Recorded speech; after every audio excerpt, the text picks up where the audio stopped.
Alright, I'm starting to stream right now. Alrighty. Alright, some of you might have noticed that the schedule for fall 2022 is already up on the ARC website. And on it, it will list every single CISP class as 100% online. Some are synchronous and others are asynchronous. So just kind of keep in mind that it is not finalized. The dean said that there will be some adjustments being made in terms of how many are fully online, how many are hybrid, and so on. So keep in mind, if you are still taking classes in fall 2022, because I know some of you are graduating this semester, so you won't have to worry about the fall 2022 schedule anymore. All right, so I'm keeping an eye on the text channel. So far, it is quiet. So the way I'm doing this synchronous lecture is a little strange, in a certain way, because I can't really see you guys, and it's okay. I mean, I'm not asking you guys to use a webcam and whatnot. It's just it reminds me of a Japanese anime called Evangelion. When they have conferences, the other parties only show as an artifact, okay, without a face, with just a voice. So that's it's just an interesting association with something that I watched a long time ago. And no, I did not watch Evangelion instead of grading. That is not why the grading was not done as quickly as I would like it to be. There were just something that was unforeseeable happening in my life. So, but it's not excusable. So I understand that part. All right. Yeah, the rebuild movies are great. Much better animation sequences. Alrighty. Alright, so we got 5 seconds, and I am going to show you how to work out the homework assignment first, because I think some people may have some questions about how to do that. Because your exam 2 has a good component of that as well. Alright, so it is time to get started. I will put my screen up so that you guys can see it. And let me see if I can share my derivation first, and then from that we can go for the verification part. So let me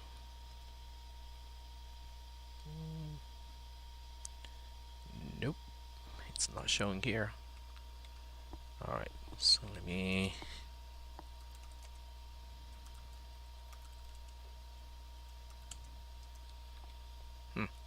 alright, so that's not showing. Alright, so I'm gonna do it this way because it doesn't really help that much if I were to show you the HTML document, because it's all kind of text anyway. Alright. Okay, well, let's find out how I worked on it, because I just worked on it like in the past hour. So we'll see whether I got this right or not, and I'll show you how to test it too. So we'll do this one step at a time. Okay. All right. So the first line, or what you see as line 2 here, that is the negation of the proposed theorem. So let me switch back to the assignment first. So this is the proposed theorem of the first part of the question, and we want to find out whether this proposed theorem, or just this Boolean expression, is a theorem. Oh, sorry, I take it back. This is actually psi. This is everything that is known to be true from the previous assignment. So this is a CNF that is given to you as a solution to the previous assignment, or the one that was due last Monday. This is the proposed theorem. Oh, wait, there we go. So this is the first proposed theorem, and this is the second one.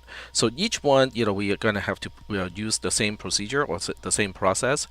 And the first step is to take the negation of this particular proposed theorem, and then we'll make a CNF of the negated proposed theorem. Alright, so I'm going to show you, the editor again, and you can see how there's a there's a negation right here. The purple cursor is showing the current location. So the rest, which is identified by the pair of parentheses that are highlighted right now, that is the proposed theorem. But you have to negate it first, because that is the idea of proof by contradiction, is when you look at the conjunction between what is known to be true, which is psi, and that's already given to you as an CNF in this assignment, and the negated proposed theorem. When you look at that conjunction, if that conjunction can derive to be false, regardless of the value of every single variable in the expression, then by proof by contradiction, we know the proposed theorem is in fact a theorem given psi, given everything that is known to be true. So that's basically what line 2 is doing. It is just the negated phi, the negated proposed theorem. The next line is getting rid of the implication. So every time I see a implication like this, I negate the left hand side, and then we use an or to connect to the right hand side. And this is where having an editor that has parentheses matching is really handy, because now I can see exactly where this open parenthesis is ending, and that way I can really keep track of the nesting of the operators, which sometimes can be difficult to track without this kind of tool. So I would do the same thing to this implication operator. So that implication operator has a left hand side, which is not P and not Q, and I would negate the left hand side, and then there's an or to or with the original right hand side. So the right hand side doesn't need to change in any way. It's just a or, instead of the implication operator, it becomes an or operator. So that's what I did from line 2 to line 3, which is to utilize the definition of implication, and so now we have just and or not as our operators. Alright, so now we go from the third to the fourth line, and this is the application of De Morgan's law, because we have an overall negation all the way on the outside. So if you look at the original phi, there's a conjunction right here. This is a conjunction. Not sure whether you can see it, because of all the nesting of the parentheses, but that's the conjunction. And since we have a negation of a conjunction, we apply De Morgan's law. So now we are negating the entire left-hand side of the conjunction, and then we're also negating the entire right-hand side of the original conjunction. So the components of the conjunction are being negated, but the conjunction itself turns into a disjunction, and that's how we apply De Morgan's law.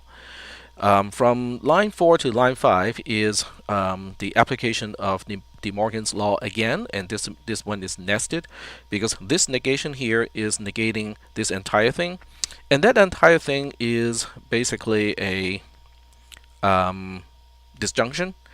And this particular version is not as good as the next version, so please forgive me for fast forwarding because I found a better way to do it is simply to remove the parentheses earlier.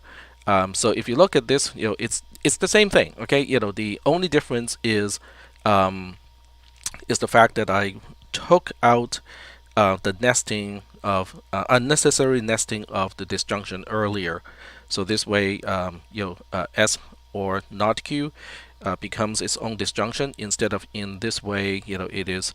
I have to apply De Morgan's law one more time, because I look at this as a nested disjunction when it doesn't need to be looked at as a nested disjunction. So the difference is the second derivation, which is here, is a little bit shorter, a little bit cleaner, because I removed the unnecessary parentheses. So are there any questions? I heard someone's voice that might have, I don't know whose, okay, but if you have a question, you can ask in the voice channel as well. All right, so I forgot that I have this second derivation, so let's go for the second derivation. They arrive to the same conclusion, so it's not like one is better than the other one. They're both consistent. Now, whether they're correct or not is a whole different question. Okay, so we'll address the correctness portion later on. Alright, so from line 26 to line 27, we are just removing the implication operator. From line 27 to line 28, This one applies De Morgan's law from the inside out. So what you can see here is this negation of the conjunction is we apply De Morgan's law first. So this way I'm applying De Morgan's law from the inside out instead of the other one, which is from the outside in. And you can also see there is another application of De Morgan's law here, because this is a negation of an and now it becomes the negation of all the components of the original conjunction, but the components are now connected by a disjunction.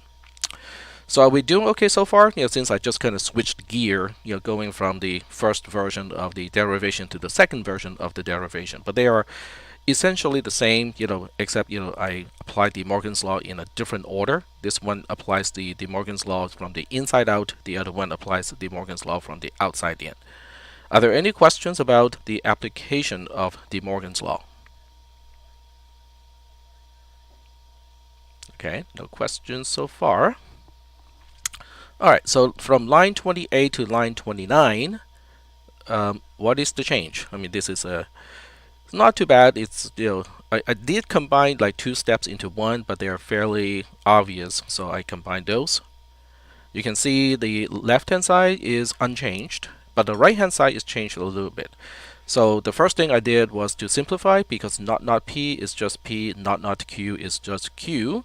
And I also applied the associative law, where it says the ordering of the parentheses, or whether there are parentheses or not, does not matter if you have just a bunch of ors.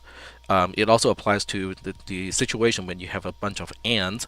So how you nest the application of the operator does not matter. That's associative law, which you also have in normal algebra. Okay, so I got Elijah typing. All right. So essentially, this entire side becomes just P or Q or not R or not S. That's basically what I did. All right. So we got two people typing. I'm gonna pause a little bit and see if I can address those questions first.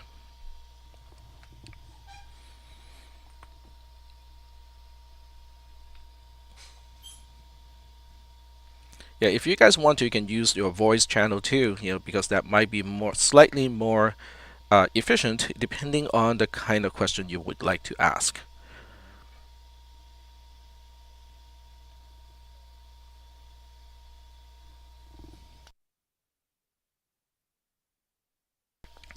All right, so Elijah gets his text out first. There are different CNFs you can get, right? I ended up getting something pretty large, but I checked in Excel and it seemed to be okay. Parentheses messes me up. I don't know what to say. I really don't know what to say, because in programming, parentheses, braces, and brackets, that's a way of life. So knowing what kind of tool can help you with identifying the beginning and the ending of parentheses, braces, and brackets, and also angle brackets if you're into HTML. Although it's not quite as bad with HTML, because the open square bracket always finds its close angle bracket pretty closely. I mean, they do not nest like parentheses that do. All right, so and then he said, so not P or not Q or R or S is my answer for the negated theorem for the first one. Yes, that I checked it. I went through this twice, and that seemed to be the case.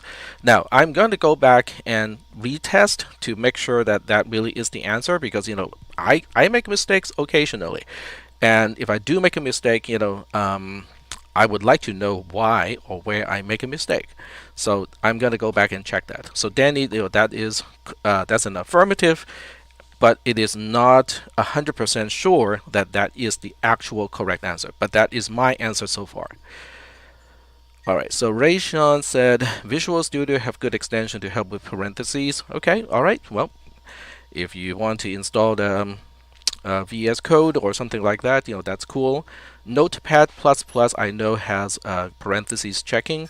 Most variants of VI do as well. I'm using Vim right now, and it does have parentheses matching. Okay.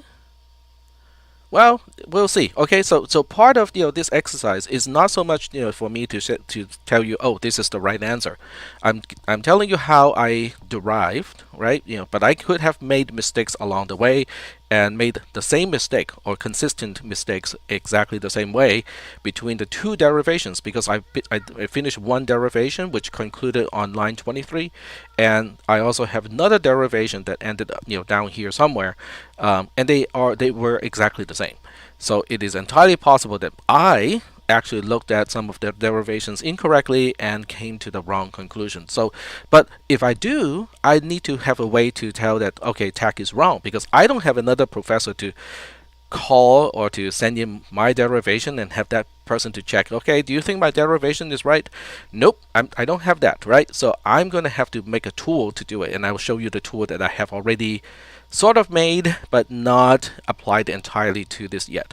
So I'll show you that in just a moment. All right. Okay. All right. Well, whether anyone else got, not P or not Q or R or S is inconsequential from the perspective of whether it is the right answer or not. Because if it's the right answer, if no one else got it, it is still the right answer. If it's the wrong answer, then even if the professor came up with this, it would still be wrong.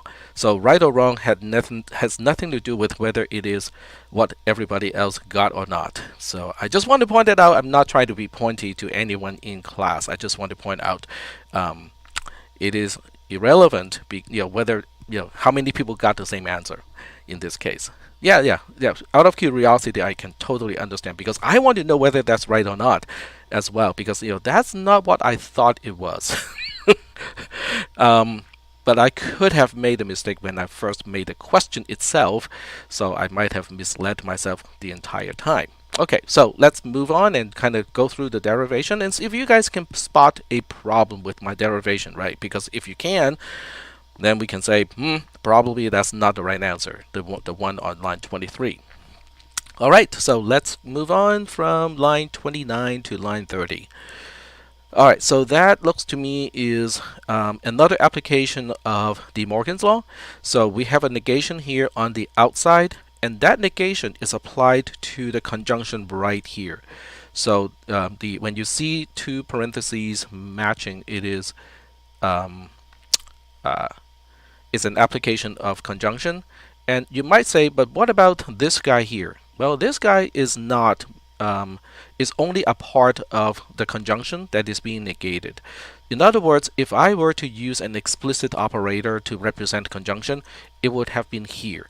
And by the nesting of the parentheses, you can see this entire thing, starting from here and ending here, is being ANDed with whatever is on the right hand side of the asterisk. So that means this is, it's not a simple thing, it's a complex thing. So that's why then I put a negation. When I applied De Morgan's law, I put a negation to this entire thing, which I showed a little bit earlier. And then this implicit conjunction, because I usually write it without an explicit conjunction symbol, becomes a disjunction, and I applied negation to both sides. I may be wrong, but it looks like I didn't apply De Morgan's between line 29 and 30. Okay, let's double check that. Let's double check. All right, so here's the negation, and the negation applies to everything in the outermost parentheses, and the implied and conjunction is right here. So that means this is one side that needs to be negated. This is the other side that also needs to be negated. And we can see how this negation here is quote unquote distributed to line 30 over here and also over here. So it's being applied to both the left hand side and the right hand side of the original conjunction. And the negation on the left hand side is applied to this entire mess. And then the negation on the right is applied to this rather simple term. So I'm not really seeing any correctness issue between line 29 and line 30. I could be missing something obvious. between line 30 to line 31. Okay, well, let's check. So I'm going to show you a tool that I can use, to kind of really sequentially check, but I'm too lazy to apply that, between lines. So let's go for the symbolic derivation first, and then if I have any doubt, we will use a tool to reassess that. All right, so it is once again the application of De Morgan's law. So this is the negation being applied to this OR that has 4 terms. So it becomes the distribution of the negation to each term in the original disjunction, and then the disjunction itself becomes a conjunction. So P becomes not P, Q becomes not Q, R, not R becomes not R, which then gets simplified to become R in the next line, and on the next line, and then not S becomes not S, which also was simplified to do just S on the next line. So I think that application of De Morgan's law is correct. So now let's look at the left-hand side of the De Morgan's law application. This is the overall negation is being applied to this mess, and that mess has an overall operation of OR, because the S, not Q, and this little mess here, that's actually they're all connected by a OR. So we have a negation of an OR. So the negation of the OR, I negate each individual component. The first one is S, so S becomes not S. The second component is not Q, which then becomes not Q. But the OR has to become an AND, because that's how De Morgan's law is applied. And then we have this mess here, which is technically, a conjunction itself. So if I were to add an extra pair of parentheses that is not necessary because of the priority of operators, then it would be like that. So the negation is also applied to that conjunction. So the conjunction between P or R, not P, or not R, or not T, that is so this is the negation to that entire conjunction. So Luke, are you still seeing the error somewhere, or is that working out okay with you? Because if you're not convinced, I am totally okay with showing you the tool that I have already developed to check this sort of thing. Let's go for that, all right? I mean, since I have the tool already, available, might as well use it. But I'm gonna wait until Luke is done typing, then we'll go ahead and and check out that tool.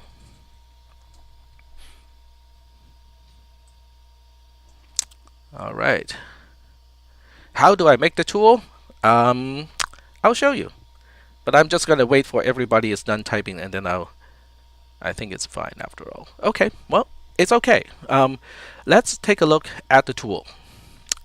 So the tool is a program that I simply call test.c, and this is what it looks like. Now, this is not the best way to code it, okay?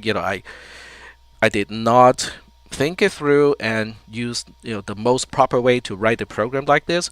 But for the most part, it's quick and dirty. Okay, just kind of look at this as something that I would do in a programming contest. Okay, when I'm given a task to do and time matters, quick and dirty. That's what it is. It's quick and dirty. So I have the same variable names, because if the difficulty of using a spreadsheet is you have to translate the names PKRST to cell names, right? You have to use B2, C2, D2, and so on. And you can make a mistake in that translation process unless you use a tool to do it. So it's not really the most user-friendly way to do it. So I'm gonna just delete the expression that I have put here. So instead of using cout, which you could use, right? For those of you who are more familiar with C++ than regular C, you can use cout, okay? Because all I need is just to see whether it's a 0 or 1, okay? It's nothing too special. And %d is just printing an integer. So whatever I stick on line 11 is going to be the integer value that will be printed to the screen. So right now I have two things, right? Because I want to compare line 20, let's see, which line? 30 and 31. So I'm going to put in two expressions, and I want to see if those two are the same or not. There are a few ways to look at this, but first of all, I have to put in both of those expressions.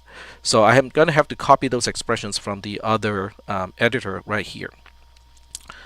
This is something that I do. Now, whether you want to do it this way or not is entirely up to you. Okay, how you want to make your tool, that's up to you. So I'm just going to do a copy and put it into here. And let's see. Nope, that's not what I want to do. There we go. All right, so I have just pasted one of the two expressions that I think, okay, maybe these two are the same, maybe not, but I'm not sure. And then we go back to here, and then we look at the expression on line 31. So I'm going to do the same thing, copy and paste. All right. So I got a copy, and then over here I'm going to do a paste, like so. And they are not entirely the same, right? So, all right. So now people are going to say, but Tack, this will not work. Okay, it's not going to work because well, obviously, I'm missing some of the operators. Yeah, so the missing operator is one issue, and then I still have the plus instead of the or. So that's going to be the other issue, because 1 or 1 is supposed to be just 1, but 1 plus 1 is 2. Okay, so that may not work. Okay, it's actually going to work, but we'll just pretend it's not going to work. So now we can go ahead and adjust these two lines. So what I'm doing here is something that you can do in VI or any type of VI derived editor. So you specify which line you want to work on. So dot is the current line, and then dot plus 1 is the next line, and then you specify what you want to do. So I want to do a substitution. And the substitution is, the first thing I want to do is to, I'm missing some of the parentheses, so I have to add those parentheses first. All right. So when I said I'm missing some parentheses, I'm missing a pair of parentheses around this, and a parentheses around this, and I'm missing a pair of parentheses around this. So I need these extra parentheses because I'm going to make my regular expression to look for certain things to replace it with certain other things. All right, so with this editing, then we can now come to the conclusion of every time we see a close parenthesis immediately following by a open parenthesis, that is a conjunction, because I made it very consistent that a conjunction can be signified by close and then open parentheses like right away, like including here as well. So I don't think I'm missing. Oh, I'm missing a whole bunch, which is down here. Okay, fine. I'm gonna have to add the extra parentheses around here as well.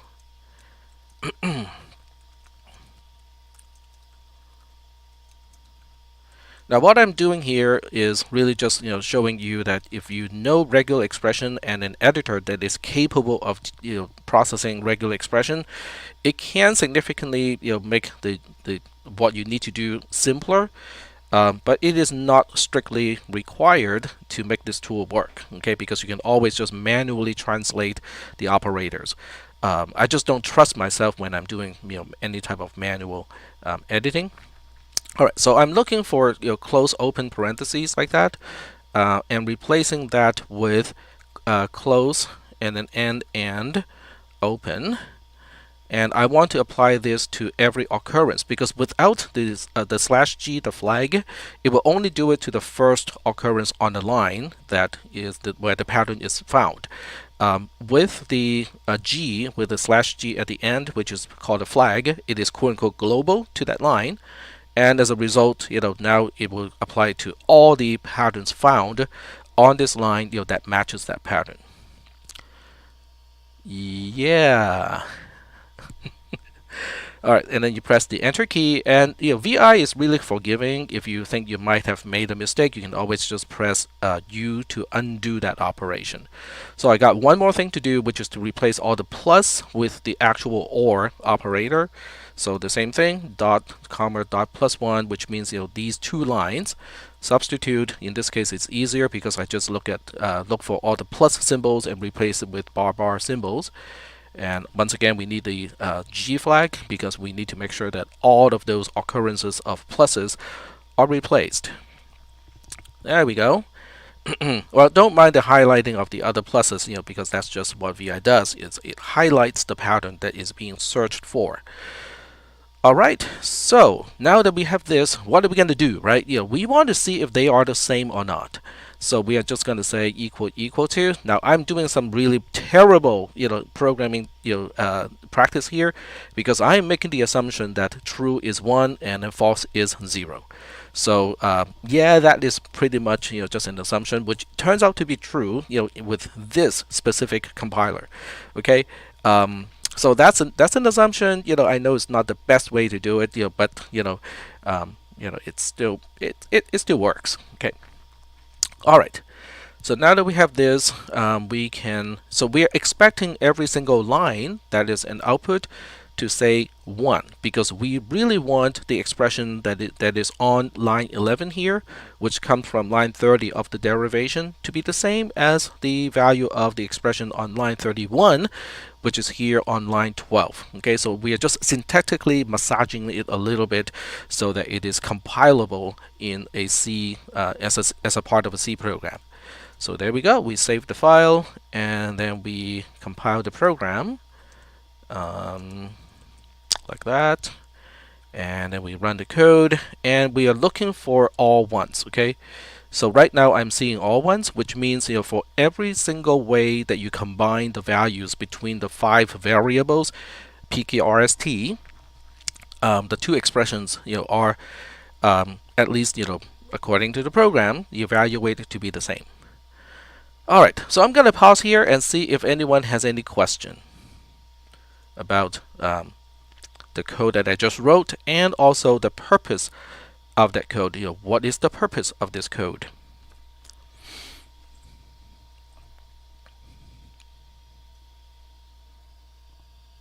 Yeah, you can do it in JavaScript. You can do it in your favorite programming language. I mean, it's just I mean, C doesn't even have a Boolean type.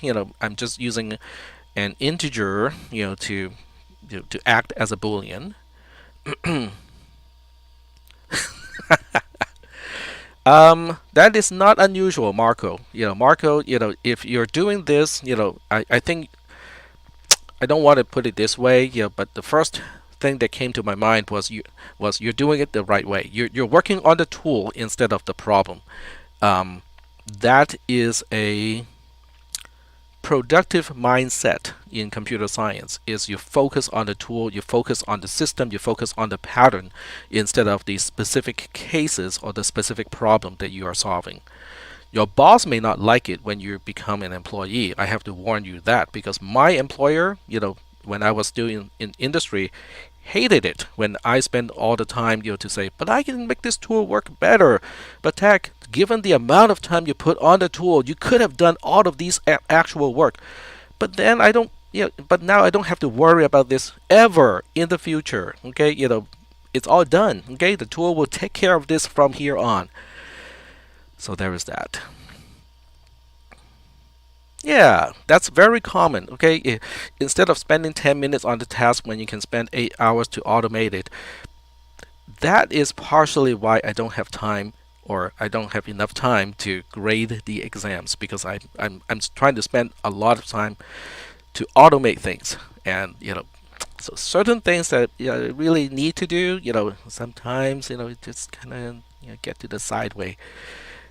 Yep, that is my fault. Okay, I do admit it is my fault, and this is getting recorded on YouTube as well, and that's fine, because it is really, I really need to reprioritize things a little bit. But getting back to this context, are there any questions about what this code is trying to do? And if you don't like C, that's fine. Just pick whatever programming language that you feel comfortable with. Having more variables is not a problem, right? You just kind of have one more level of nesting of the loop, and you're done. And the expression itself, this is partially why I personally prefer to use this kind of notation. Is when I'm doing the symbolic derivation, it's more concise. I don't have to type. I mean, LaTeX is worst. Okay, because it's easy to look at. You see the wedges, you see the V's, and so on. When you're typing it in an editor, it's horrible. C code is still kind of bad because you have all the ampersand, all the bars. This way, it's just a whole lot more concise from my perspective, and I can use a tool to semi-automatically convert everything to the actual C code. So this part is up to you guys. I'm just showing you some of the tools that I found useful. Okay, and none of this kind of tool is not undoable by anyone in this class, right? Because this is really just regular C code. It's not recursive. There's no function call whatsoever except to printf, and a little bit of translation of the syntax in the derivation into a form that C understands. So it's not something that that's beyond the scope of what you already know prior to taking this class. All right, so moving on. So right here, I am just doing some simplifications because not Q, it becomes just Q itself, and then a whole bunch of simplifications on this side as well. Not R is R, not S is just regular S. All right, so moving on from line 32 to line 33.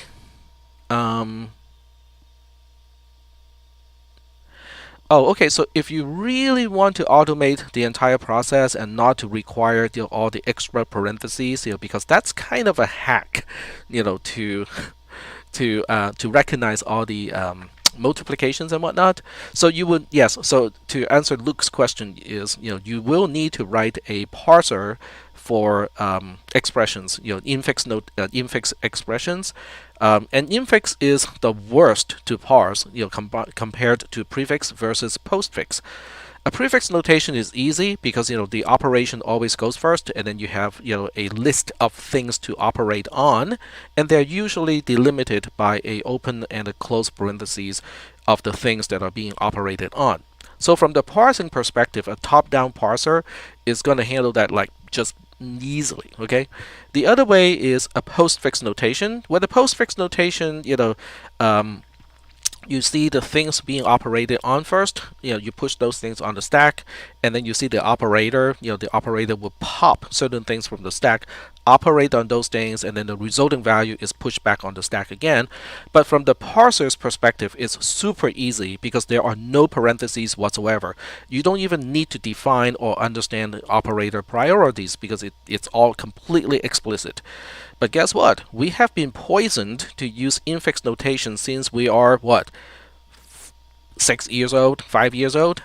So we have been poisoned for a long time to get here, and to convert the way we express expressions to postfix is not going to be easy. So so you have to write a parser to deal with this, to do the automatic conversion. All right, so text channel. So line 38 to 30 is where my answer changes from text. Okay. Cool. All right, so let's find out. Okay, so I guess we can skip to line 38 then, because that is where things are not the same. All right, so let's find out what's happening here.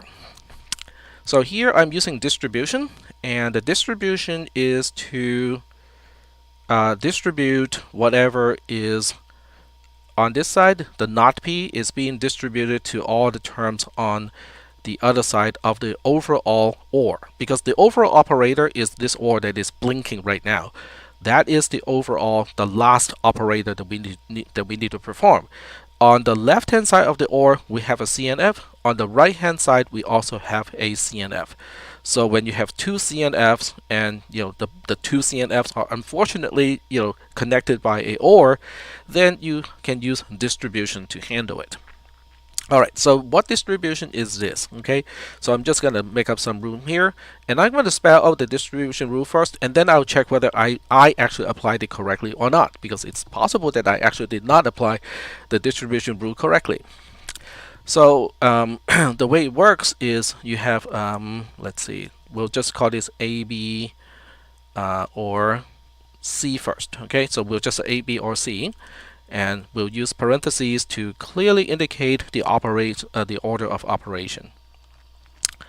Yeah, it's kind of like the foil, but we'll do that one step at a time. Okay, Danny, we're gonna do it one step at a time. So now we have, according to the distribution, this is the same as A plus C, or A or C, and B or C. That is the most core, the simplest form of distribution in Boolean algebra. Now, this type of distribution obviously does not work in normal algebra. It does work in Boolean algebra. Okay, so is that part okay? Is everybody looking at line 40 and go like, yeah, we got that?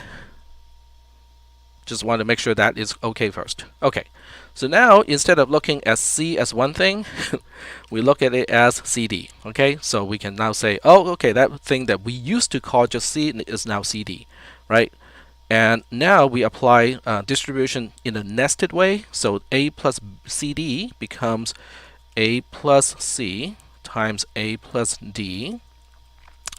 And then B plus CD, we are reapplying the same kind of concept. And that becomes B plus C times, uppercase, B plus D.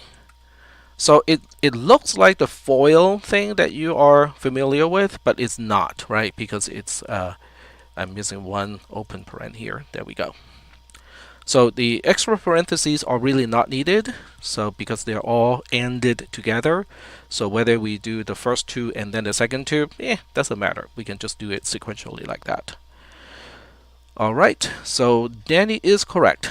That it's supposed to be like that. All right, so now we apply that to what we see here. So we are looking at P, not P being paired up with S first. So I'm taking one term out at a time. And you're right, I might have done this wrong. Okay, so let's see. Can I break up the CD? Can I break the C out of the CD first? And the answer is no, I think not. All right, so so this is the best way is to check with my tester, right? Because if with my tester, it should come back and say that these two expressions are not the same because I applied distribution incorrectly. So between let's see here. So between line 37, no, between line 38 and 39, my algorithm should have reported that they are not the same. So let's check that.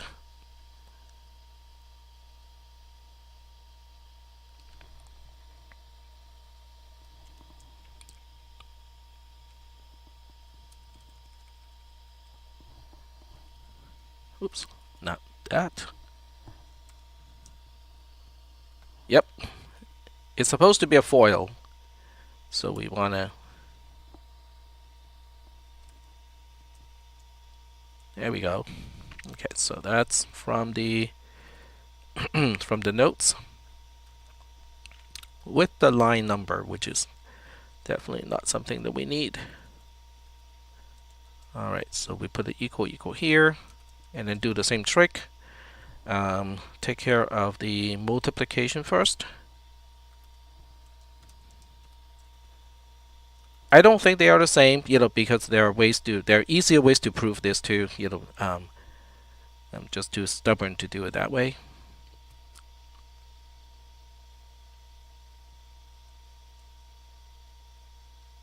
Nope, that's it. That is not specified correctly. Look for that. Replace it with that. There we go.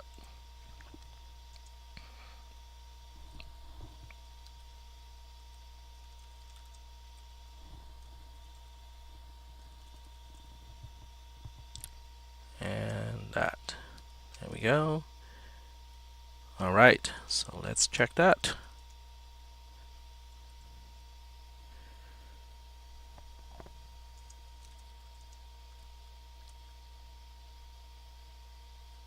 What did I miss?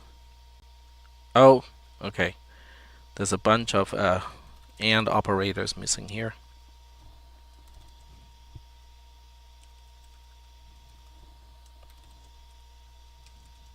And the next line has the same issue.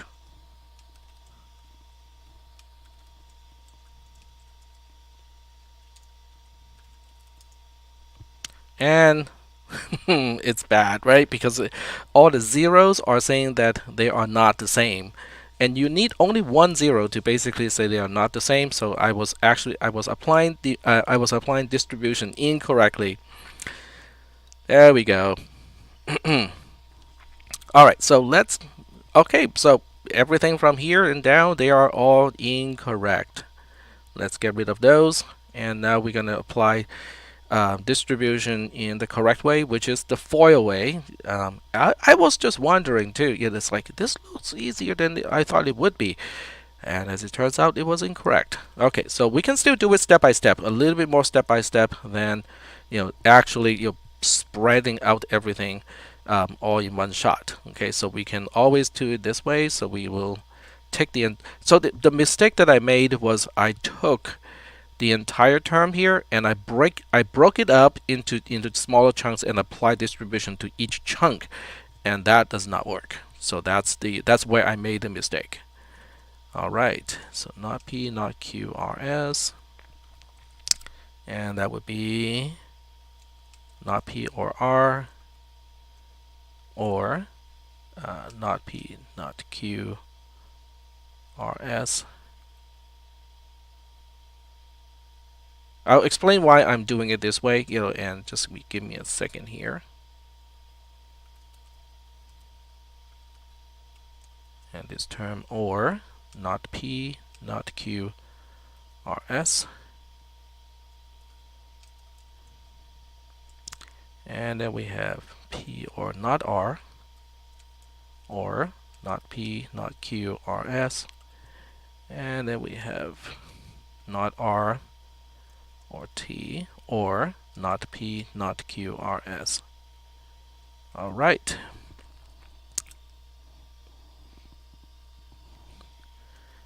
All right, so now we can apply the nested thing, and that becomes not S or not P, not S or not Q, not S or R, and then not S or S, which is basically just one. So I'm doing the in-place simplification. The next one is Q or Q or Q or not P. Q or not Q is just one, so we will simplify that one out. So now we have Q or R. All right. And with Q or S. The next one here, we have not P or R or not P, so that simplifies to just not P. And then we have not P or not Q or R. And then we have not P or, okay, so R doubles up, so it's really just the same. And since we have one term already, we can simplify that out. So now we have not P or R or S. Not P or R or S.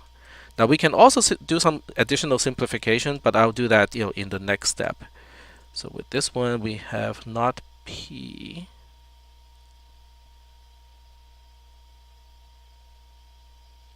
or T or not P, so that's already there. Not P or not P or T or not Q.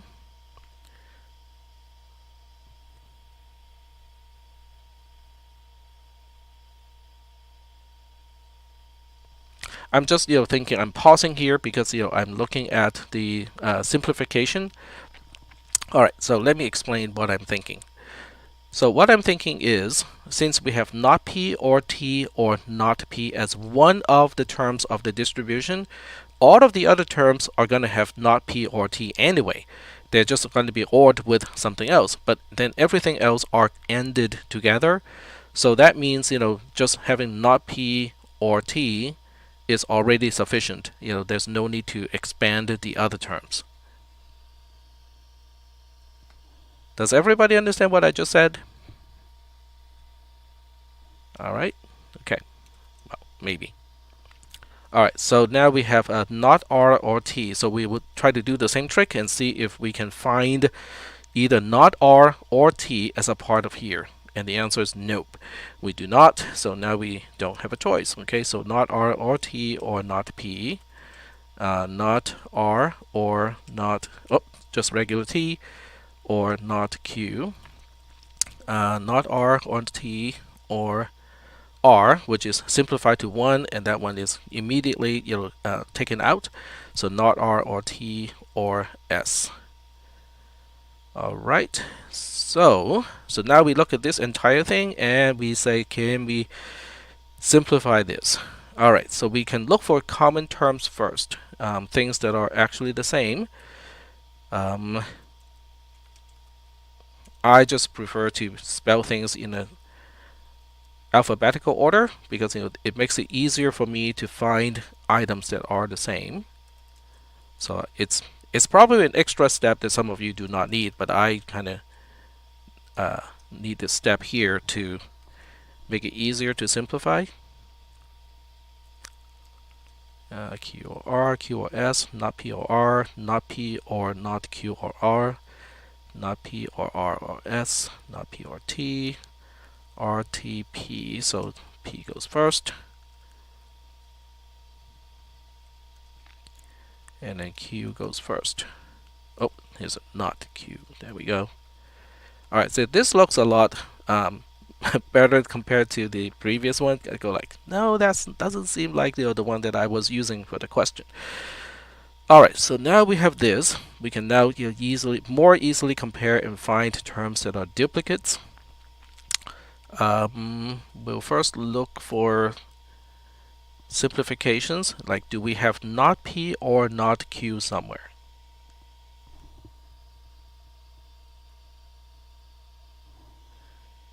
Not P or R. I'm pretty sure we have seen this one. Yep. Okay, so because we got not P or R, and this is a conjunction, so the more general term is useless. It's not wrong to include it, it's just not needed. Not P or T is the same thing, so a more general term like this one doesn't need to be here. And we have, let's see, I'm just looking for things to simplify.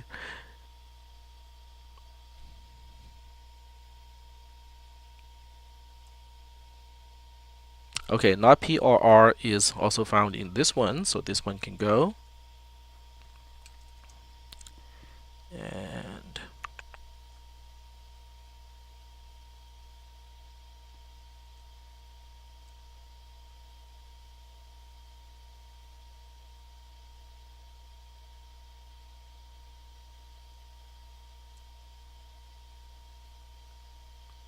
technically, the earlier one, the earlier step, like this one here on line 40, that's already a CNF.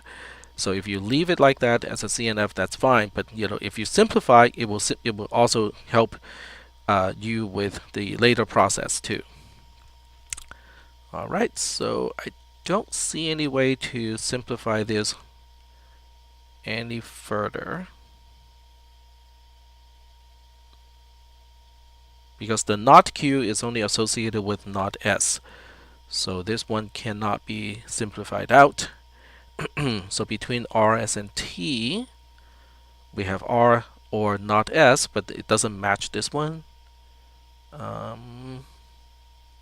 So I think that's as simplified as it gets. So is that what you guys end up with? Okay, so let me take a look at Chris's. You mean all the steps? in the derivation or the steps in resolution?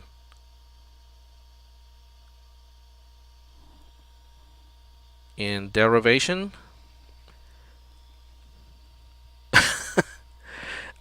Okay, so I'm not sure. Okay, if you're talking about simplification, you can do it over one line. So if you're looking at all of these terms and you're just eliminating the terms that do not apply, you just need one line. That is correct. That's fine. All right. So now it looks like it is correct at this point. I'm just double checking with the answers that you guys posted. It's not the same. Okay, so what is not the same?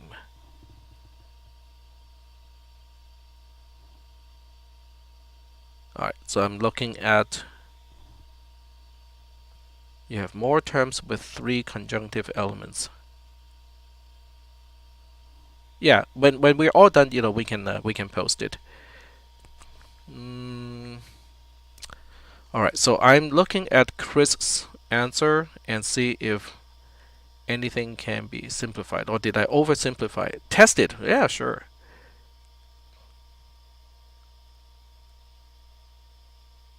Okay, so Chandra mentioned 2 of the 3 term disjunctions, not R or P or not Q. So error on line 39.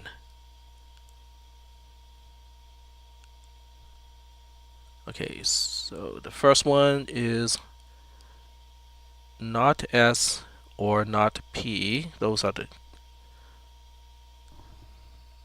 5th term. On line 39, okay, so 1, 2, 3, 4, 5. This one should be P and not P. Okay, go back to the previous line first. Let me double check that. Oh, right. Okay, so it's P. Wait. So are we talking about this one? Not P or not R? Yep, okay, it's supposed to be P or not R. Okay, so I copied it incorrectly. Duh, duh, duh, duh. Okay, now, okay, so that's that. All right. So that is that.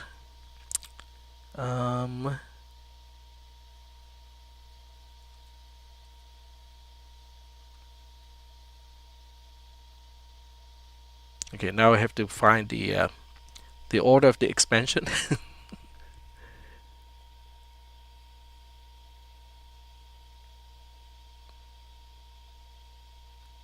Okay, this is not it.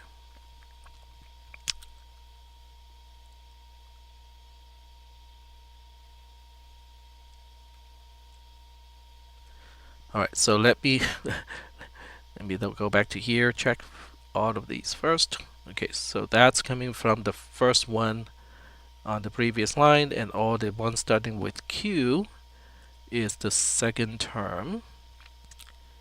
And then we have not P or R. Okay, so all of these are incorrect. No, that's the not P or R over here, so those are fine. And so we got not P or R all the way ending here.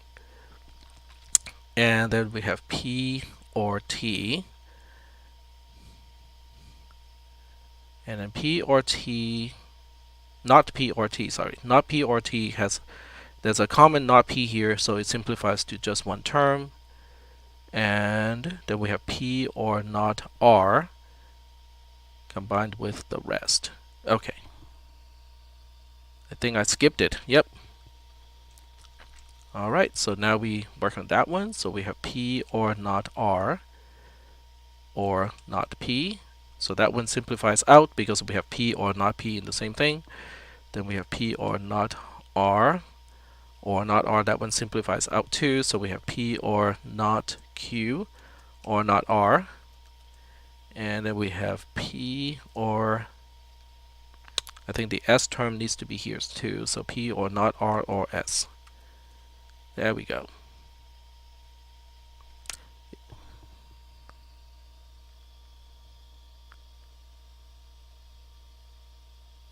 Ah, okay. Alright, so does that look right? Because I think I just skipped out the expansion of this one here. So, because that one was corrected, and now it is here. Alright, so does that look right?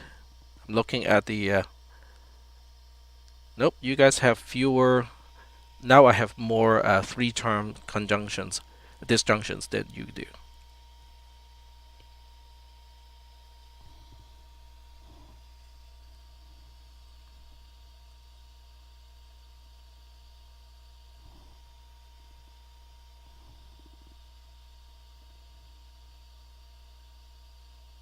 Not P or T. Okay, so let's check that one.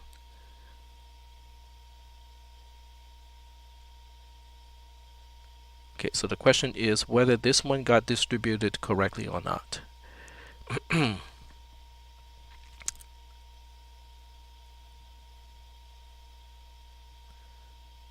All right. So I think it did because it has a not P here. So anytime you have not P or T or not P, that one simplifies to just not P or T itself, whereas the rest would expand to not P or T or something. So we only get this term back. So this is the one single thing left over from the distribution of the terms within this expression. Yeah. So that's why it looks a lot simpler. It's because of that. And the same thing applies to not P or R or not P blah blah blah, because that's it really just kind of simplifies to not P or R. And this term can be simplified. Okay, so I can see a term that is not necessary. So let's get rid of this term that is not necessary. And let's see, P or not R, is that somewhere in here as well? So I'm looking at things that we can simplify here. Alright, so we have. Alright, so let me check. 1, 2, 3, 4, 5, 6, 7, 8, 9, 10, 11, 12. And I have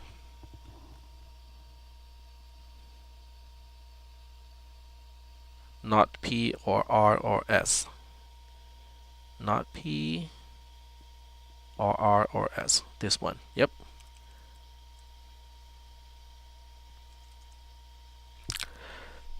Alright. I think this is still too many terms. 1, 2, 3, 4, 5, 6, 7, 8, 9, 10, 11, 12, 13. I'm still one term more than you guys have.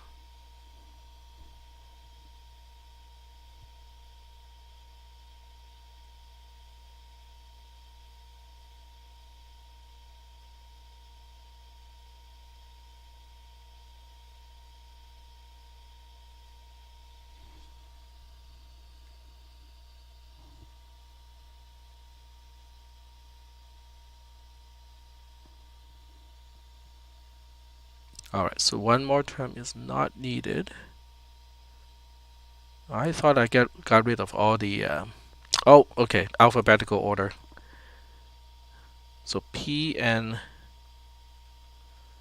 T are both here. Not P or T is here, except it has an extra term of not R, so it can be simplified out like that. Alright, so I think that is right now. Okay. Alright. Yes, it took me a long time to get this too. So now we can test this again, against the original one, which is all the way up here on line 27. But I think we get the idea. I'm not going to take row today. We don't have time to take row today because we only got like 18 minutes left. Yep. All right. Yes. Now we get to apply it to the resolution. All right. So copy this, and of course it's not going to be this simple anymore, is it? Because I was thinking, I did not, make a question this simple. I was pretty sure, and sure enough, it wasn't. Okay. All right. So this part has to do with how you represent everything. So this is one way to represent it, using a single line. In previous semesters, there are people who write it in a vertical way, so they just basically break it up into a vertical format. And then what they do is they identify each line with a number, and then they specify, okay, this line and this line resolve to this result here. So that means, it's easier to identify, how things are derived, and also easier to look at because they're not on one line. But I forgot to mention that's another way to show your results. All right. So the question is it even resolvable? Okay. That's the first question. Okay. The first question is it even resolvable? Because if it is resolvable, that means you have to keep resolving until it is done. On the other hand, if it's not resolvable, all you have to do is to resolve it to a point where there's nothing new that can come out of this. So the question is, how do we do that?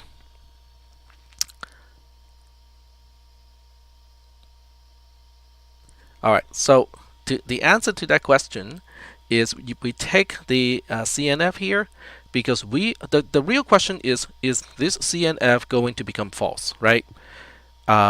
So we already have an engine to test that. So Control Shift C, copy, and then we go back to the program that we already have here, and get back to the source code, get rid of the two expressions that we got, and then paste this one in.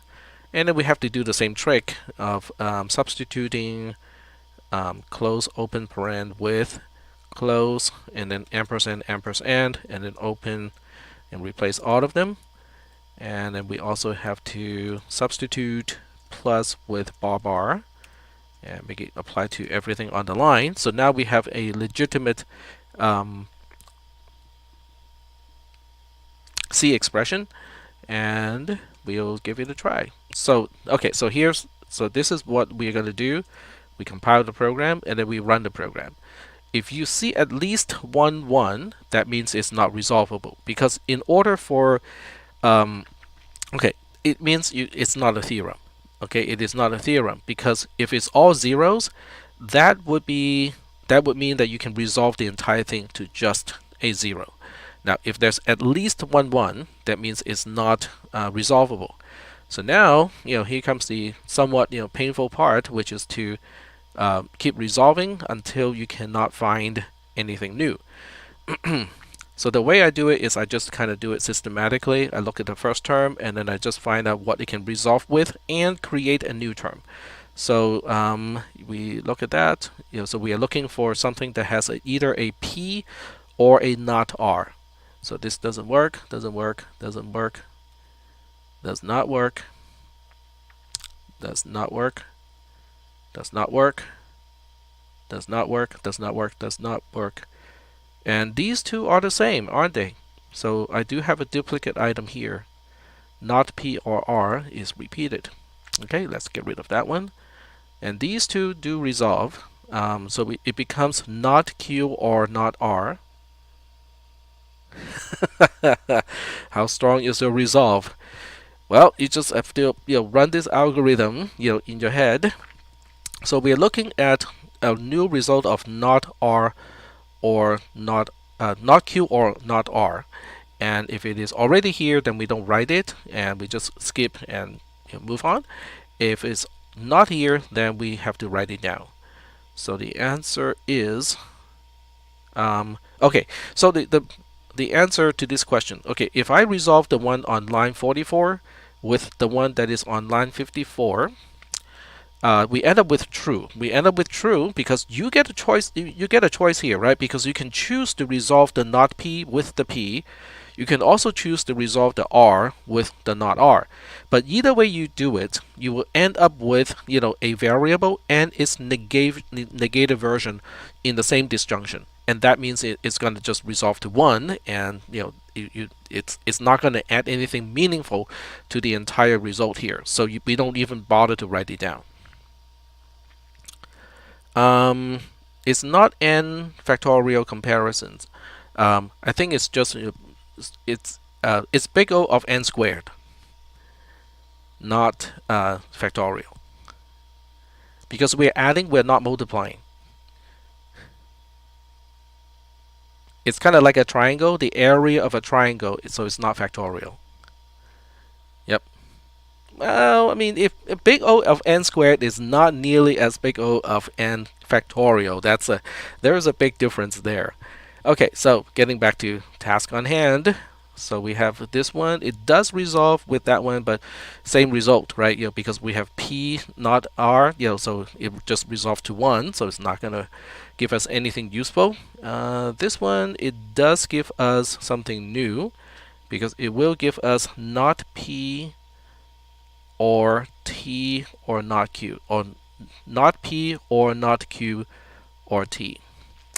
So I'm gonna just write it down.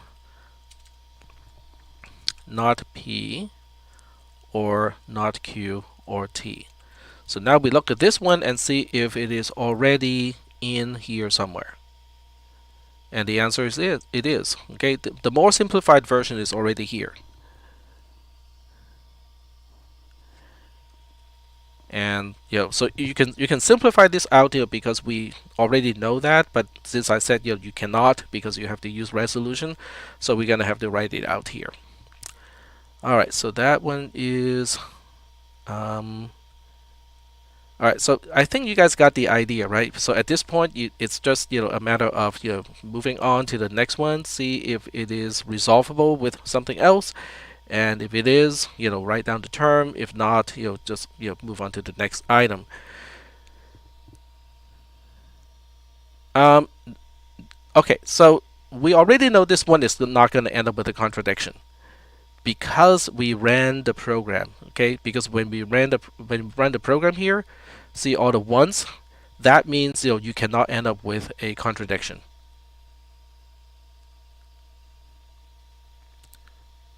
But the program is giving you a way to verify your result, because in this case, since it cannot be resolved, so you do not want to be able to end up with a 0, because if you did, that means you might have applied these steps incorrectly. Okay. All right. So I forgot to write down which one and which one resolve. So I forgot to write down that this new term here is the result of I'm just using the line number that you see here. So it's line 44, and well, there has to be one with the T and Q. So that will be line 56. So those two resolve to this term here, and between 44 and 57, it can also resolve because the R is gonna work. So we end up with not P or S or T in this case. So now line 44 is done. We move on to line 45 and so on. All right.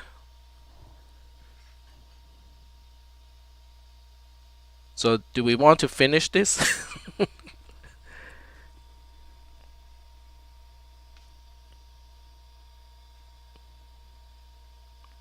Yeah, part 2 does resolve. Okay, so if you look at part 2, I did the resolution incorrectly because of the way I did the expansion is incorrect, my distribution is incorrect, but the second one is resolvable. So it does resolve to 0.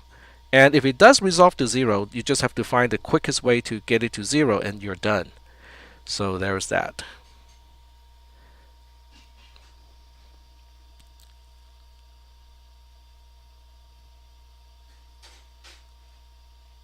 Oh, okay.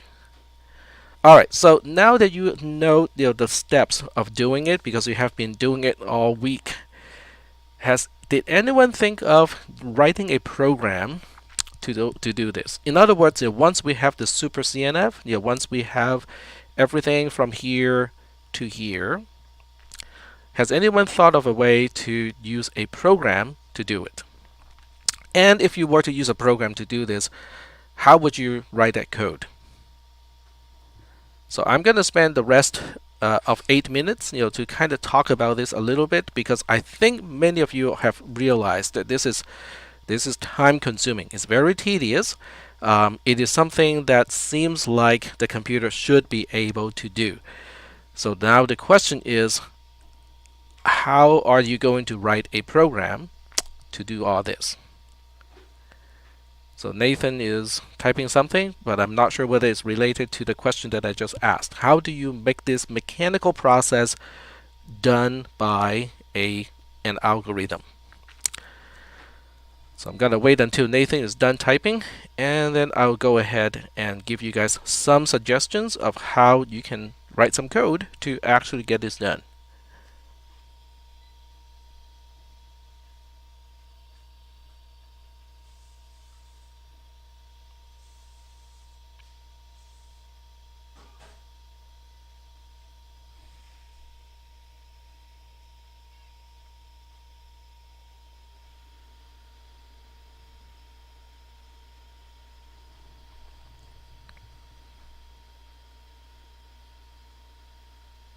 All right, so Nathan said, I was thinking of writing one, but I didn't get around to actually coding. My first step was to turn the components of the formula into types of objects and then use transformation to make it a CNF.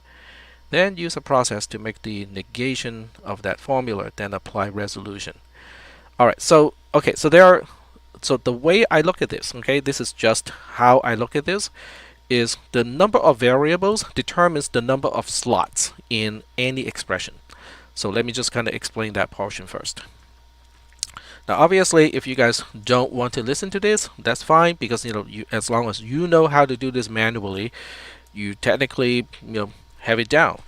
However, I want to share with you how I look at this, how I would look at this, and how I would mechanize this whole thing, so that this way, you can actually have an algorithm to do it for you. So we know that with 5 variables, you will have 4 pluses and 5 slots within any disjunctive term, right? So each empty space here is basically a placeholder for one of 3 things. Okay, so the 3 things. Okay, so each slot can be a variable, a negated variable, Okay, so maybe put the A here. And the last one is, it is just a 0. Okay, in other words, this variable did not play any role in this particular disjunction, because you can always put as many or false as you want into a disjunction, and it doesn't change the meaning of the disjunction itself. So that means, okay, I'll give you an example. So if you look at this specific one, the one that's on line 59, the original form is not P or S or T. So you can basically say, okay, so there's the negation of P, there's S not negated, there's T also not negated. What about Q and R?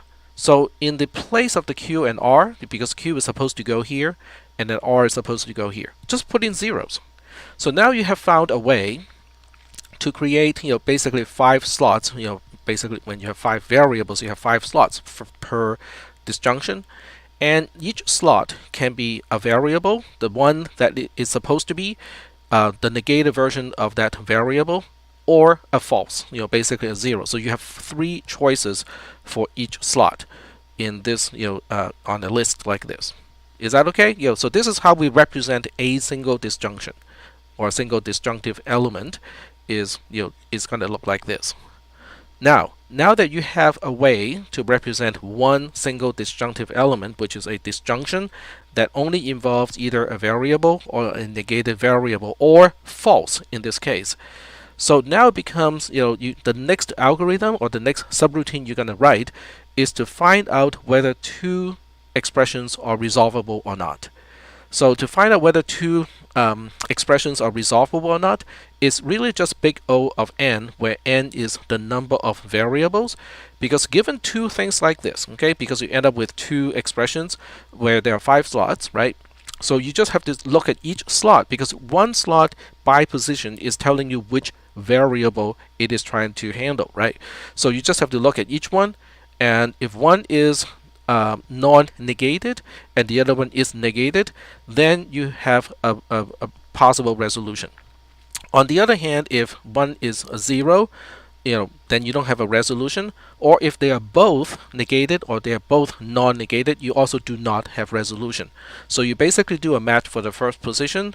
If it doesn't match, look at the second one. If it doesn't match, look at the third one, and so on. So if you find two that are resolvable, then you perform the concatenation. But when you perform the concatenation, you also have to be careful, because if there's one variable after, when you're negating, when you are resolving. So when you're resolving, the variable that is used to connect the two disjunctions, that one goes away. Okay, that one does not become part of the result of the resolution. So you basically have to skip that one when you are doing the concatenation. But when you're concatenating, you have to make sure that either both are missing, in other words, both are zeros, that's perfectly okay, or one is missing, the other one is present. If both are present, one is negated and the other one is not negated, then you can basically say, okay, it does resolve, but since it resolves to just true, and true in a conjunction is not adding anything, then you do not actually have anything useful that you're producing out of that resolution. So that would be the resolution subroutine itself doing its job. Okay, is to evaluate, is it resolvable? If it is resolvable, is it going to resolve to a term that is actually useful if I add it to the entire thing? So that becomes just a double loop thing, right? Because the first, I would call it triple loop. So triple loop because the first loop is just iterating what you're using to potentially resolve with what else. The second loop is to go through everything else. Okay, I actually said that already. So the second loop is really going through the two expressions that you want to see if they are resolvable to something that's meaningful. If it is, then you have to add it to the list. If not, then you just go like, okay, this is not resolvable, or it does resolve to something that's useless to me, then you move on. And it doesn't sound, and really is not, super duper complicated. You just have to find the right kind of representation, because once you have a representation that's easy to work on using just a for loop, go through every single one, see if one is the negative version, the other one is a non-negative version, or whether both are false, and so on, then it's not really difficult to write that algorithm. It's much harder to write an algorithm to take any Boolean expression and turn it into CNF. That one is hard. That one is really just a Boolean algebra. But once you have the CNF to apply resolution, that's far more mechanical and simpler in terms of writing code to get it done. Any questions about that? You can turn it into I'm not sure whether the matrix approach is going to work well in this case, because you're looking at some kind of a strange dot product with so you have you have a matrix, and then you have the transposed version of the matrix, and you're trying to look at the dot product between the two matrices. Well, not exactly dot product, but you're looking at the product of the two matrices. You can sort of look at it that way and see if the end result are all false, right? But it's not quite just as simple as that, because you also have to produce the new term after each successful application of resolution. Alright, so we got 2 more people typing. Okay, Nathan got it first. So it would help to start with just the CNF resolution and tackle the Boolean expression to CNF transformation later. Yes, I would say that is the case. there are some strategies to the transformation, even though it can be kind of ugly, but you can also use the same approach of since there are only five, you have a known number of variables. That's a huge help in terms of how you organize the program. Go over part 2. Oh, you mean the other expression? I can do it now. I mean, I have time. So if you guys need to drop off, that's fine. It's still being recorded, so you can come back and check the recording if you want to. On the other hand, if you want to watch, how I'm gonna spend the next maybe 40 minutes or so, to do this, you can stay here and kind of watch it if you want to. So, all right. So let's do part 2, and I'm gonna rework the part where I know I made a mistake in terms of the distribution. So, yeah, so you guys can drop off if you want to. And for those of you who want to stay here, you can stay, but it's still being streamed. I'm not going to record a new lecture, but I will continue with what I have here. All right, so getting rid of all the implications. So not as implies something becomes as or that something. Q implies something becomes not Q or that something, and then R implies something becomes not R or that something. So that's this way from line 74 to line 75. I got rid of all the implications. It's also important to note that there is an overall negation because we are converting the negated proposed theorem into a CNF. So it's important to have this overall negation on the outside. And Chris is showing us his entire steps. Very good. Okay. But I'm still going to do mine because, I think I should be able to do mine, right? All right. So from line 75 to line 76, we apply. Take a look. Oh, that's De Morgan's law because I applied the outermost negation to the or over here. So that now we have negated s as one part of the conjunction, and then the negated this entire chunk as the second part of the conjunction. So that's De Morgan's law, and then apply De Morgan's law again. This time this negation is applied to this or over here. So we have not q and the negation of this mess. I added a new level of parentheses because otherwise it would just be applied to the first part of the conjunction. So I have to be careful to remember to use parentheses to apply the negation to the entire thing and not just the first part of the conjunction. So we are talking about the negation not being applied to only this part here, but to apply to this entire part here, and that's why I needed to add a new pair of parentheses. And then the next line is simplification. Not Q becomes just Q, and then we have this negation. This negation here. Okay, let me highlight the negation of this conjunction. Is treated with De Morgan's law. De Morgan's law negates both of the components and connect both components with a or, and this is the or. And then each side, P or R, is negated.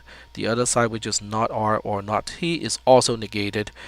And then we apply De Morgan's law again because we have negation of an or, so it becomes and with all the components of the original or negated. And kind of the same thing on the other side, but because the original components were negated already, so now they become doubly negated and connected with a and instead of an or. So at this time we have no more De Morgan's law to apply because we do not have negated and or negated or at this point. Yep, I know. Same mistake as the first one because I think I applied distribution the same way. So moving from here to here, I did some simplification. So I took out the overall parentheses because that's not necessary anymore. Does make things a little bit easier to read. I took out let me just use my cursor here. So I took out this pair of parentheses because it is also not needed. And then from here to here, I just change the ordering because I personally prefer to spell things in an alphabetical order. It makes things a lot more systematic. So that's the only change from here to here. And then from line 82 to 83, I applied distribution. So with this distribution, I applied FOIL the proper way. So not P is paired up with R, not P is paired up with T, not R is paired up with R, not R is paired up with T, not R or R is simplified to a 1, so that is taken out. And then we have this, the same problem that I had earlier, which is, with a conjunction, applied to a bunch of disjunctions, I applied the distribution incorrectly. So I think 83 to 84 is incorrect already. Maybe not. Okay, so it's from line 80. I think this one is fine. 83 is already a CNF. You're right, it is a CNF already. So the two extra steps are not needed. And this term goes away. And the parentheses are not needed anymore. So now we have the CNF of the negated theorem. So I did not misapply the distribution because there was no chance to misapply the distribution over here. All right. All right, so now we want to see if this is resolvable, based on the psi that we are given with. So we go back to that may not be up here. Okay, let me get rid of the stuff that is actually wrong from line 1 to line 24. 1 to 24, get rid of those.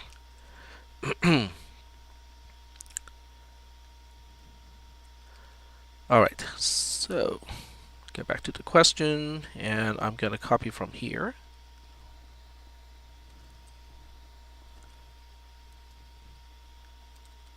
All right, so this step has to do with resolution. So we got the CNF of the negated proposed theorem already at this point.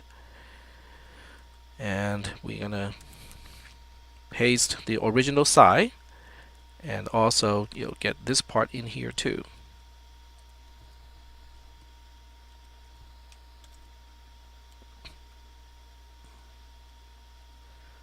Alrighty. And we want to perform resolution. So once again, the first thing you might want to do is to see if it is even resolvable to begin with. And according to Chris, this one should be resolvable. And I remember that I picked an expression that is resolvable. But as you can see, in today's lecture, that sometimes I make mistakes. So we'll double check first. So we do a copy, and then go back to the C code and paste it. So now, before I actually run the code, you need to think about what am I supposed to see here? Okay, what you are supposed to see here. So let me get rid of the original stuff, put in the correct code, and as I am massaging this code, you need to kind of ask this question in your head and be asking, what should I be seeing as the output of this code? According to Chris, this one is a theorem. The original file is a theorem, so what should you be seeing as the output of this program? So I'm going to let you think about that as I do some editing to get this code to compile.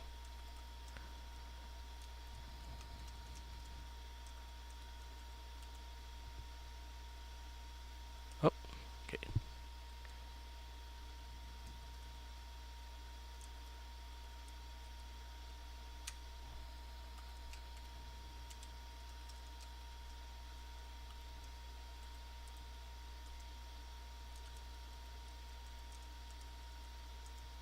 All right, so that looks good.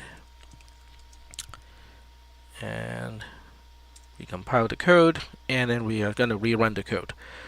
So I still have a bunch of people, who are online right now. So I hope you got some time to think about what the output is supposed to look like, because I remember this one is supposed to be a theorem. So we are supposed to see zeros for all the rows. In other words, doesn't matter what the values of the variables are, the expression itself always evaluates to false. So we'll take a test. Okay, we'll take a look. The program just ran. I'm scrolling up, and indeed we saw all zeros.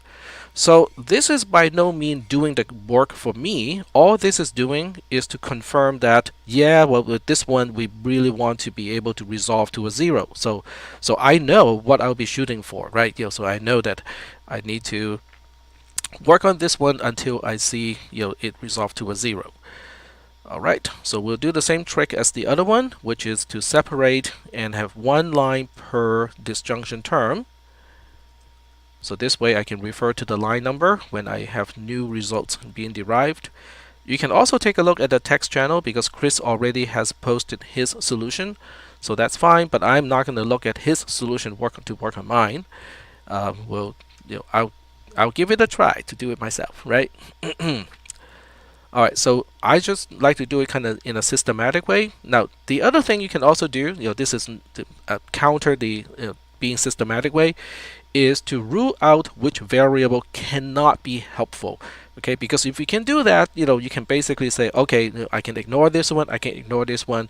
If an expression has this thing in here, I can totally ignore it. So in this case, anything that has not p in it is useless. Now, why do I say that? Because there is nothing here with p in it. So anything like the one on line 63, the one on line 68, line 69, those are not useful because they so we have duplication, so we can get rid of the duplication here. But the point is, we don't have a p anywhere to counteract the not p in a resolution. So that means no matter what you do with line 63, line 60, or line 68, even if the other side, even if R can resolve with something, even if T can resolve with something, you're always left with the term of not P. So we can basically say these two are useless. Okay, so I'm going to comment here and say they are useless. So this way I know that I can skip these two. Okay, so now that we are done with term P, we look at Q. Q is not quite as clear cut, right? Because you can see not Q being here, on line 64 and line 65, and line 66 has P non-negated. So Q can potentially be useful in the resolution to produce the contradiction that we are looking for. S is the same way. We can have non-negated S on lines 64 and line 65, and then we have line 67 negating the S. But now you're starting to see the pattern, right? Because you can see for line 64, we can resolve with line 66 to get rid of the Q. We can resolve with line 67 to get rid of the S. And the same thing applies to line 65. Okay, so we know how to get rid of those two. Q and S can be eliminated from line 64 and line 65. So what is left to consider is, can we get rid of the not T? Well, the not T can potentially be, you can get rid of it because we have a T over here as well as here, but that one is useless. And what about the R? Can we get rid of the R? And R we cannot get rid of. Well, we can. We can get rid of the T and the R like this, because R can resolve with this, and then T can resolve with the same thing on line 69. So now I have identified that line 69 seems to be pretty useful because it can be used to resolve with both line 64 as well as line 65. We know that Q and S are not problems because we can get rid of both of those at the same time. So we actually have two paths to get to the contradiction now. It's just a matter of, do you want to use one way or the other way to get to the contradiction? Alright, so time to put it into action, right?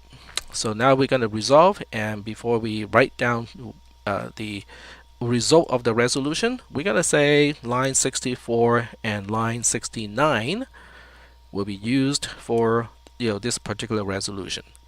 So when you look at these two and you use line 64 and 69 for resolution, R, not R, will be the one being used for the purpose of resolution. So we end up with not Q or since R is being used to make the connection, it goes away.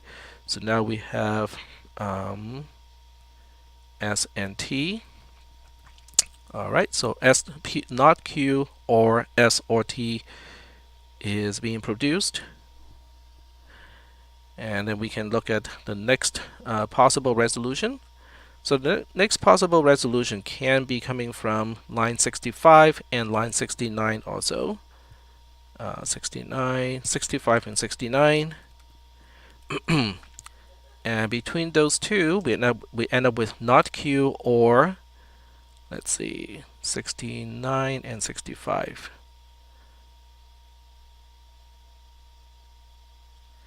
So this time T is being used, so S is preserved, and not R is also preserved here. There we go. So Q, R, S. I just want to keep things to be alphabetically sorted. Alright, so you look at these two and look like, that doesn't seem to be helpful. Well, it is, because we know that Q is already here, so we can easily get rid of Q on both of these. Okay, so we can now say line 70 can resolve with line 66, so Q is gone. So now we only have S or T left. You can do the same thing with line 71. You can get rid of not Q basically the same way. And now if we focus on line 72, we can say, oh, okay, S is an easy one too, because we have a single term of not S. So that will get rid of the term S over here. So now we first state which two lines are being resolved. So we have line 67 and line 72 resolving to, let's see, we're getting rid of the S, so T is left. So now we are looking for a not T. Is there a not T somewhere? Not yet. Okay, so we can get to the not T by mean of line 65. So we now use 71 to resolve with line 66. So 66 is just Q, 71 is, so we end up with not R or S. Wait, hold on a second. Yep, okay, so that is,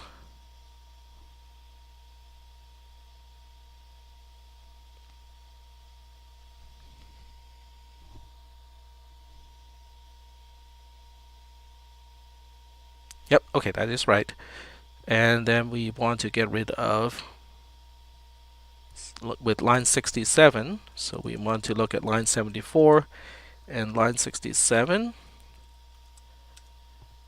Line 67 has a not S, so that will cancel out the S, so now we end up with just not R in here. Okay, so did I lose track of what I wanted to do?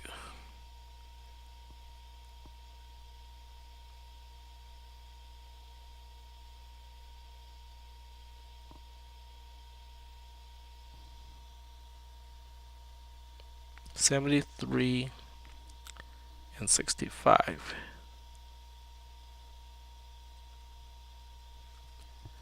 Alright, 73 and 65. 65 has, so we have not Q or S left. Okay, so with these two lines resolved, we have not Q or S. And then with the not Q or S, not S is going to be here, and then Q is going to be here. So, okay, yep, there we go.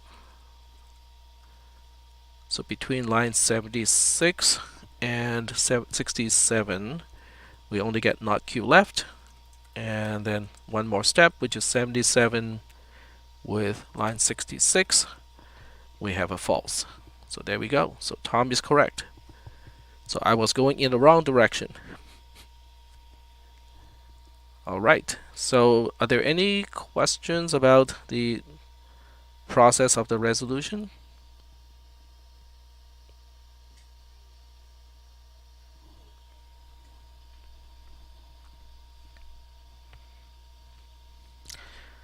It's kind of like a puzzle, but with this one is with this one, it's easier because you know what the end result is supposed to be. So you can work toward a specific goal. With the first part of the question, because we knew that it was not a theorem, so that makes it harder because you kind of have to try to do resolution as much as you can until you hit a dead end. And to determine whether you have hit a dead end is a little bit more complex. It's just more tedious compared to, oh, okay, we can resolve everything to false, and therefore it is not a problem. So there is that. All right. So with this discussion, I think it is fair to say that to have you guys to try to do this during the exam is probably not going to be a good way to go about it because it's too time consuming. But I still have to think of a way to see if you guys understand the process, right? To understand how this works. So I'm gonna have to think of a way to test that, but without having this to be such a really time-consuming process on your part. So this way I can assess whether you understand the material, but at the same time it's not going to be a killer in terms of how much time it takes during the exam. So that's going to be a problem for me to solve because I need to think of a different way of asking these questions. All right, and Chris is back.